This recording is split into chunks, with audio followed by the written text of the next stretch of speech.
Welcome back to Draftstack. My name is Nick Thomas. I'm joined today by 2025 NBA Draft projected second round pick Steve Settle III. Steve, thanks for your time, man. How you doing? Good, man. Thanks for having me. Sure. Well, first of all, man, I know you've been like super busy in the pre-draft process. You've had meetings, both workouts, both private and with teams. How has the pre-draft process been for you so far? It's been really fun, man. I've been enjoying the process. I'm thankful that I've been able to get to this point. I'm thankful for all the opportunities that I've gotten thus far, and I'm just really looking forward to continuing the process, continuing to get better, and just being the best player I can be. For sure, for sure. Well, what's the number one thing you're trying to sort of show or communicate to teams right now?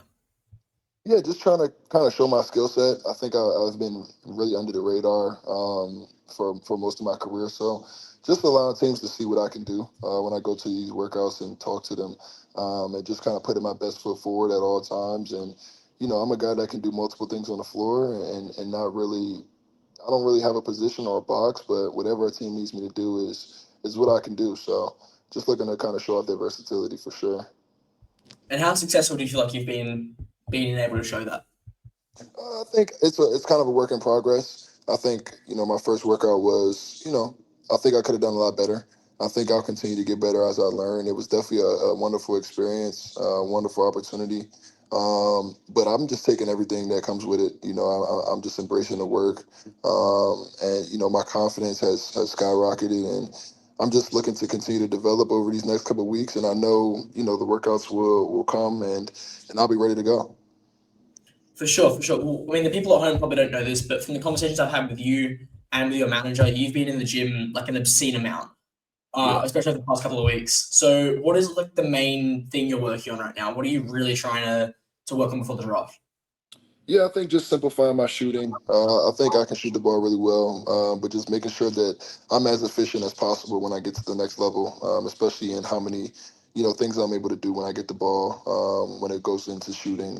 So just making sure I'm able to get that shot off quick, and then just getting in NBA shape. I think it's another level, another elite level those guys play at. So just getting my body used to that, level of speed, that level of physicality, and just really leaving it all out there during these few weeks where I'm completely focused on basketball, just getting better and being the best player I can be. Right. Well, I mean, you're obviously an older prospect than most people that usually get selected on draft night, right? You're viewed in draft circles as a bit of like a late bloomer. Do you feel Yeah. that's like a disadvantage to you or a advantage? I don't think it's a disadvantage. I think obviously the NBA they like younger prospects for sure to give them more time to develop. But I think for me, I'm just kind of getting my feet under me when it comes to what I can be. I think what I was able to put on film last season is kind of just me scratching the surface, and I know with the right resources, the right tools, things that an NBA organization can offer, there's so much more that I have left in the tank that I feel like it comes to development wise. So I would kind of say it's an advantage because you know my skill set is just now kind of scratching the surface of what it can be, and I think I'm committed to continue to develop as I've seen over the years. I kind of came into college, I'd say, at 0% of what I can be, and I don't even think I'm half of what I can be yet. Um, so just continue. Obviously, I'm definitely older, but continue to develop, continue to just be a sponge and learn as much as possible. I just want to impact the game as best I can. Right, well, that's a great mindset, man. But I mean, you had your first week out about a week ago with the Brooklyn Nets. What was that process like, and how did it go for you? Yeah, it was a very eye opening experience. If you would have asked me in high school, did I think I'd be working out for the Brooklyn Nets? I would have told you no. So for me to be able to get that sort of opportunity, I didn't take it for granted. I learned a lot. That was the most beneficial thing. Everything that happened in our workout was extremely beneficial, good and bad. I think I embraced the good that came from that workout, the bad that came from it. Not saying it was bad, but everything that came along with it, I fully embrace. I obviously feel like I could have done better than I did, but I understand that you have to learn from everything. So I took, reflected on that workout, and I took everything that I got from it, and I applied it and went straight back to work. And when the next one comes, I'll be good to go. Right, that workout was loaded with talent, right? I think the biggest name there was Honda Salas. What was it like to be able to measure yourself up against that kind of talent? Yeah, I think it says a lot about first of all, Brooklyn and that type of organization and where they're headed, first of all. And I think, just to be in a room, with that caliber of talent, those guys all in there have had incredible college careers. It was incredible competition in there. The workout was intense and competitive for sure. So just to be able to compete with those guys, man, I got nothing but respect for those dudes, all the things that they've accomplished, and I was just kind of honored to be in there with them and compete a little bit for sure. Where do you feel like you fit into this draft, right? I mean, I speak to some guys, they think they're firmly in the top five, firmly think that they're in the lottery, firmly think they're in the first round, right? Where do you feel like you should be fit? That's a great question, man. And that's honestly something that I have not thought about. Like I said, I've just kind of been focused on getting to, be the best player I can be during this process. Obviously, I feel like I can impact any team in any way with the things that I bring to the table.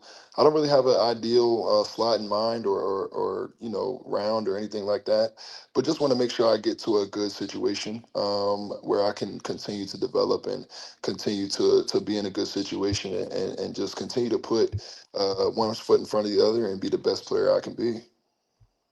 All right, right. Well, I like to do this next exercise with everyone that I interview. But let's say I'm an NBA executive and I'm terrible at my job. I've invited you in for a workout and an interview, right? And I've done zero scouting on you at all. I have no idea who you are as a player, as a person, anything, right? If you had to pitch me your game in 30 to 45 seconds, what would you say? I say I'm a 6'11" versatile forward who can do an abundance of things on the court. If you need me to knock down a shot, I can knock down a shot. If you need me to guard the other team's best player, 1 through 4, I can guard the other team's best player. I think whatever a team needs on any given night is what I can bring to the table.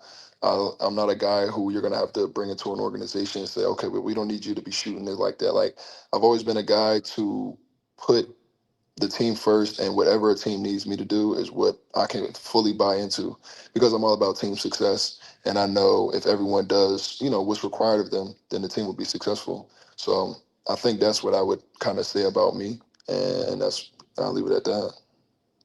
How do you feel like your game translates to the NBA level?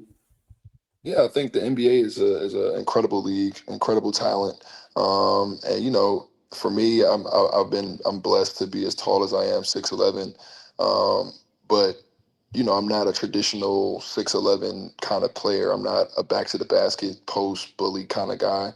I'm slim. I'm athletic. I'm quick, fast. So I'm kind of a small forward, a guard, kind of in this big body.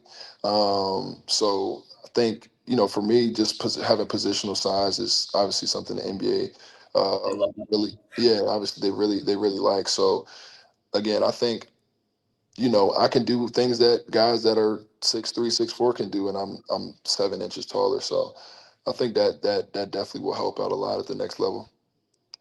Let's say everything goes to plan and you're on an NBA roster by opening night, right? What do you feel like you most need to improve on to be able to stay at the NBA level? Yeah, I think firstly just carving out a role on that team, whatever organization that may be, and just making sure that I'm able to stick. I think it's hard to get to the NBA. It's harder to, carve out a role and stay there. The NBA is a difficult league. Every year people are coming for your job. So that's something I understand. That's something that I know that I need to definitely do when I get there, and just making sure the organization knows that I'm there to work and whatever they need me to do. I'm cool with that. I embrace all challenges, all adversity. My career has been nothing but adversity throughout it. So I know how to handle it, and I've done it this far, and I'll just continue to trust God, put in my work, and just allow things to fall how they will. Who are you most inspired by on the basketball court? Like, whose game have you taken the most from? Whose film do you watch the most and try to emulate? I think for me, I like watching the Timberwolves play overall, just their team wise. But a guy like Jaden McDaniels is someone who I kind of try to model my game after, especially the role he has. He's not a Anthony Edwards, he's not a Julius Randle, but he's essential to that team's success. And I think for me, being a slimmer guy, around the same height, and hanging my head on the defensive end and having that, I know I'm going to have to hang my head on the defensive end to carve out a role in the NBA. That's a guy who I study. like crazy. And that's a guy that I'm going to have to continue to study because that's the kind of role that I want to have when I get there.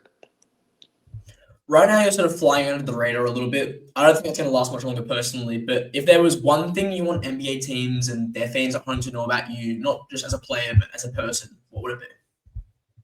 I think I'm just really a easygoing guy, man. Just a real chill guy. Kind of stay out the way a little bit. Handle my business on and off the court. And just it's not really much to me. I show up, I do what I'm supposed to do, and I kind of going about my day. But yeah, nothing crazy. Just a chill guy who just likes to work. Great. Well, that's all I got for you today, Steve. Thanks for your time, man. I know you're really busy, and hopefully we can chop it up again at some point, either before or after the draft. Yes, sir. Nah, thanks for having me, man. I really appreciate it. For sure. Thanks for your time.